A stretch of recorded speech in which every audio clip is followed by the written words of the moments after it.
UP के श्रावस्ती जिले से बड़ी खबर। इकोना संजय पार्क में 20 दिनों से धरना दे रहे पीड़ित परिवार को अब भाकियों का समर्थन मिल गया है। भाकियों के जिलाध्यक्ष अजय चौधरी स्वयं धरने पर बैठे। मार्ग दुर्घटना में घायल बच्चों के इलाज में गंभीर लापरवाही का आरोप अस्पताल ने घायल बच्चों के परिजनों से सुई, टाका, धागा, ब्लेड तक बाहर से मंगवाए। 20 दिनों से धरना चल रहा है, लेकिन अब तक कोई समाधान नहीं है। बाकी जिला अध्यक्ष बोले, अब यह लड़ाई भारतीय किसान यूनियन लड़ेगी।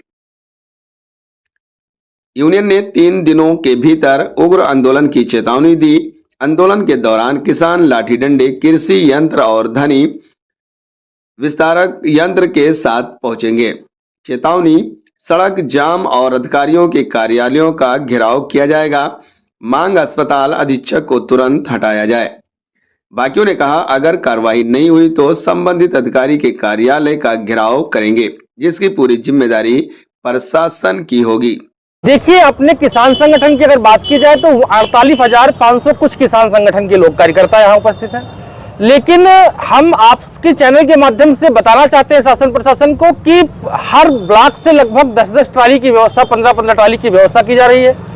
लगभग जो युवा साथी है 50 से 60 फोर व्हीलर की व्यवस्था की गई है। तो ऐसे ये एक बहुत उग्र रूप लेने का काम करेंगे हम लोग। शासन को हम दिखाने का काम करेंगे कि जनपद में इससे हो सकता है मजबूत आंदोलन कोई ना रहा हो, जो ये संगठन इनको दिखाने का काम करेगा। और आपके चैनल के माध्यम से बताना चाह रहे हैं कि जो निर्दोष कर्मचारी है उनको ट्रांसफर देने का काम किया जा रहा है।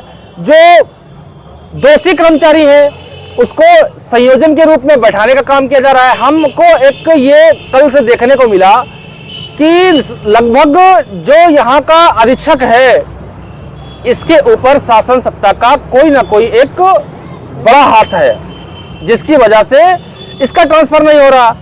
अगर ये दोषी भी है, ट्रांसफर भी नहीं हो रहा, तो हमको तो ऐसा भी लगने लगा कि शायद पूरे जनपद के जो हमारे, जिनको हम मुख्य अपना अधिकारी समझते हैं, जैसे जिलाधिकारी महोदय की बात की जाए तो जिलाधिकारी महोदय भी तो शायद कहीं इस मैटर में संलिप्त नहीं है कि भाई अगर जो पूर्व के जिलाधिकारी महोदय रहे उनके द्वारा पत्राचार दिया गया और इनके द्वारा इस दोषी व्यक्ति का आज तक ट्रांसफर नहीं किया गया, तो लोगों के मन में एक विचार ये भी जाता है कि शायद कहीं जिलाधिकारी महोदय भी तो इसमें संलिप्त नहीं है।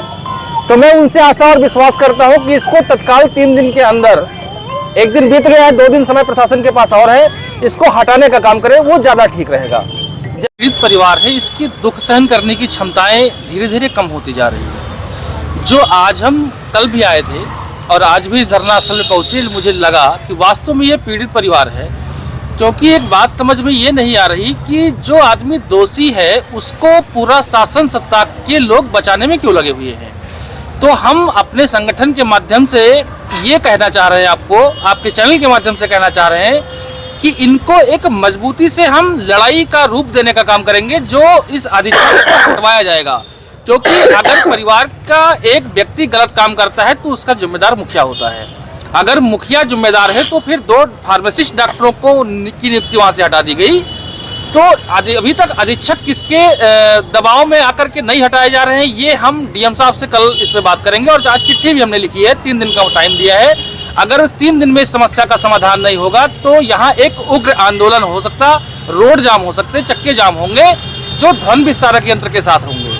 अगर सरकार बीजेपी की होती तो शायद इन मुद्दों पे एक बार ध्यान करती कि अगर ये पीड़ित परिवार आज 20 दिनों से इस ठंडक में अगर यहाँ बैठा हुआ है तो इस पे कुछ काम हो जाता। लेकिन ये सरकार मोदी की है, इसलिए इस पे काम नहीं हो रहा। तो हम संगठन को के माध्यम से इनकी बात शासन तक पहुँचाना चाहते हैं। इस पे अगर कार्रवाई नहीं हुई तो हमें उग्र आंदोलन करेंगे। भाई, ये एक जानकारी तो हमको ये पत्राचार के माध्यम से प्राप्त है, जो सोशल मीडिया के माध्यम से प्राप्त है कि जो पूर्व में जिलाधिकारी साहब अजय द्विवेदी जी रहे, उनके द्वारा इनको दोषी बताया गया, इनका वेतन काटा गया और जो इसके बाद उनका ट्रांसफर हो गया। तो क्या उनके ट्रांसफर होने से ये दोषी नहीं है या प्रशासन इन पे कार्रवाई नहीं करना चाहता है? ये बात का जवाब हमें प्रशासन देगा कि अब तक इतने दिनों से इस मामले पे लीपापोती क्यों की जा रही है, किस आदमी का इस पे संरक्षण प्राप्त है। अभी हमने सीएमओ साहब से बात की फ़ोन पे, उन्होंने हमको बताया कि अध्यक्ष जी, इस प्रकरण में मैंने इतने लोगों को हटा दिया, डॉक्टर को हटा दिया, फार्मासिस्ट को हटा दिया। तो क्या ये एक व्यक्ति को हटा देना मतलब जो मुखिया होगा उस पर आप कार्रवाई नहीं करोगे, जो फार्मासिस्ट होगा, जो चपरासी होगा उस पर आप कार्रवाई करोगे? इसमें हमको जहां तक जानकारी हो रही है इन बातों से, इसमें हमको लग रहा है सीएमओ साहब भी भ्रष्टाचार में संलिप्त हैं। क्योंकि अगर आप संलिप्त नहीं है, जिसका निजी अस्पताल चल रहा था, जिसकी आपने जांच किया, जो ये अधीक्षक इकौना के हैं, इनकी यही इकौना में बाईपास पे निजी हॉस्पिटल चल रहा था, जहां पे सोशल मीडिया में इस मामले को प्रकाशित होते हुए इनका रातों रात बोर्ड उतर जाता है, हॉस्पिटल बंद हो जाता है, इसके बाद कार्रवाई नहीं होती है। तो इसके मतलब हमको लग रहा है कि ऊपर से लेकर के और नीचे तक सारे लोग भ्रष्टाचार में संलिप्त हैं, इसलिए इन पे कोई कार्रवाई नहीं होगी।